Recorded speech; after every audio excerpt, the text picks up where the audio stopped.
So I run multiple businesses and everyone wants to know, how do you run multiple businesses? I remember when I used to run one business and I had a friend who ran multiple businesses and I thought, how on earth are you doing this? I can't even run one business and keep that growing. How are you doing this with multiple businesses? At the moment, I've got a couple of software companies, a couple of agencies. We've got Dent, which runs the training and accelerator program. We're on multiple time zones. We've got people who are in Australia, the Philippines, in Europe. We've got people in the UK. We've got people in Canada and USA. So we're on all the time zones. We've got 8 different businesses and it seems like a big mess. How on earth is it possible? Let's go through it. Let's unpack it and I'll share with you exactly how we do that. Okay, the first thing to keep in mind is that really big businesses like Microsoft or Coca-Cola or these kind of businesses, they are multiple different businesses and they have one CEO. So if we think about Microsoft, for example, you've got the CEO of Microsoft, but then you've got the Xbox division, you've got the 360 division, you've got all the new stuff they're doing with Teams, you've got the hardware, the software, the cloud computing divisions, right? These are all different businesses. And also those businesses operate in different markets as well. So you've got to remember that a big business that has 300,000 employees has just one leader, one CEO, and that one CEO can actually run a big group of companies or a big thing that we call Microsoft that is actually made up of a lot of little businesses. So when you hear about 8 different businesses, it's just a group of companies with one CEO, one person who's leading it, and a lot of other leaders and a lot of other team members who are part of that group of companies. The same can be said for the military. So there is a structure called a company, and that is typically led by a captain or a major general. And inside the company, they've got different platoons and different sections. So a section is typically 8 people, a platoon is typically 30 people, and a company might be 150 to 500 people. So you've got one person who leads that group of people, but inside that is actually mini groups of people. So big businesses, small businesses, groups of companies, they all kind of behave the same way. So here's a few things we want to keep in mind. Typically, a group of companies needs to have a unifying theme to the group. For me personally, the theme of all the businesses I'm involved in is that we develop entrepreneurs who stand out, scale up, and make a positive impact in the world. If we look at the software companies are developing entrepreneurs who can stand out, scale up, and make a dent. Training, stand out, scale up, make a dent. The agencies, stand out, scale up, make a dent. They're all serving the entrepreneurial community with this key central idea of standing out, scaling up, and making a dent. Now, they do it in different ways. August Recognition helps companies to win awards. Rethink Press publishes books that help to build a business.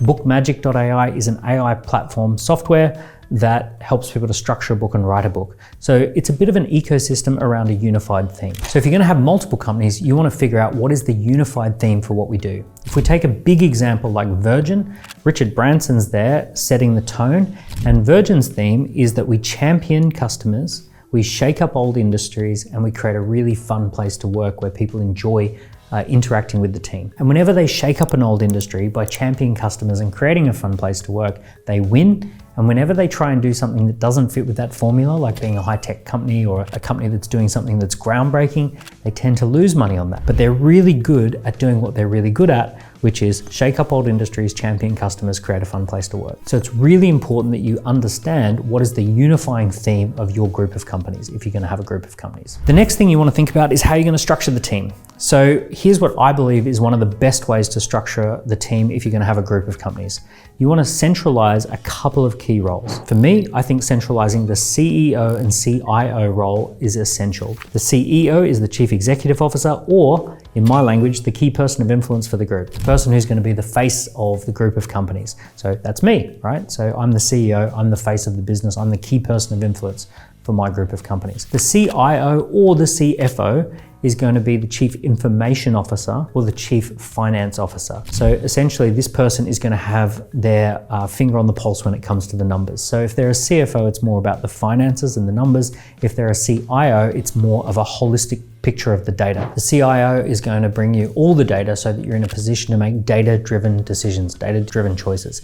If you're going to grow through acquisitions, you're going to need a CFO who understands how to acquire companies and then integrate them. If you're going to have multiple companies with multiple jurisdictions and multiple bank accounts, you're going to need a CFO who's kind of on top of all of that. So you've got the CEO and the CFO or CIO as the central role. That's the hub in the middle. And then for each of the businesses, in my case, 8 different businesses, we're going to have a key person of influence for that business who's responsible for growing revenue of that business, and what we'd call a general manager or a COO, an operator, who's responsible for running that business. So there's essentially 2 roles in each business, and it's someone who generates the revenue and someone who makes sure the customers are happy. So we've got a chief marketing officer or revenue officer and a chief operations officer, or you might call it a general manager and a head of sales. Whatever you want to call those roles, someone gets the clients and someone makes sure the clients are happy in each one of those businesses. So you got in the center, the CEO and the CFO, and then in each individual business, someone responsible for revenue, someone responsible for delighting customers. Let me quickly interrupt. I am running a workshop on how to stand out, scale up, and make a bigger impact in your industry. If you would love to master customer acquisition, productization, and differentiation, come and join my workshop. You'll find a link in the description. So once you've got that strategy in place, once you've got that system or that process, now you can actually scale. You can have one person in the middle and you have 6, 7, 8, 9 different companies around. Each time you make sure you've got those key team. The CEO typically deals with the people who are running the business, and the people who are running the business deal with the wider team. In my companies, we have typically between 10 to 30 people in each of the companies, and I don't spend a lot of time in the actual running of the business. I just spend a lot of time with the people who are running the business, and then they talk to the wider team as well. And that's how it tends to work. Now, with that said, we do have some systems and processes for how we run those companies so that everyone stays in alignment. So how do we do that? We do that using what we call the 5 A's. Our 5 A's is alignment. Every 90 days, we get the whole team into alignment. We retouch base onto where we're going, where we've come from, what is our mission, what are our values, what are the key most important things to focus on in the next 90 days ahead. Another part of alignment is making sure the incentives are correct. We want to make sure everyone feels incentivized to get their targets and their goals. So that's A number 1, alignment. The next one is awareness list. So we always keep an awareness list where anyone in the whole company can update the awareness list, and they can say, hey, this is something that I'm aware of, this is an issue, this is a problem, this is an opportunity. That's our awareness list. In other companies, I've seen that called the SWOT list, strengths, weaknesses, opportunities, or threats. In other companies, I've seen that called the issues list, where they're putting all the problems in place. We call it the awareness list. The next thing is accountabilities. We want to build an accountability chart where every single person knows what their role is on the team and what everyone else's role is on the team. And we call that an accountability chart. Other people might call that an org chart, an organizational chart. But essentially, it's a list of all the people and who's responsible for what thing. The next thing on the 5 A's is our weekly activities. So this is where we get together on a Monday and a Friday, and we talk about what did we do for the week, or what are we planning for the week ahead. And there's typically our 3 to 6 things. These are the 3 things that I'm doing this week. These are the 6 things that I'm trying to achieve this week. And then at the end of the week, did I get it done or not done? What could I have done better? What could I have done differently? So this is making sure that we're coordinating our weekly activities. And finally, and this is a big one, is the assets list. So this is all the assets that we have and all the assets that are in development and all the assets that we want to build. And we've got a bit of a plan in place as to how we're developing the assets of each business. I personally believe that there are no problems in business. There's only asset deficiencies.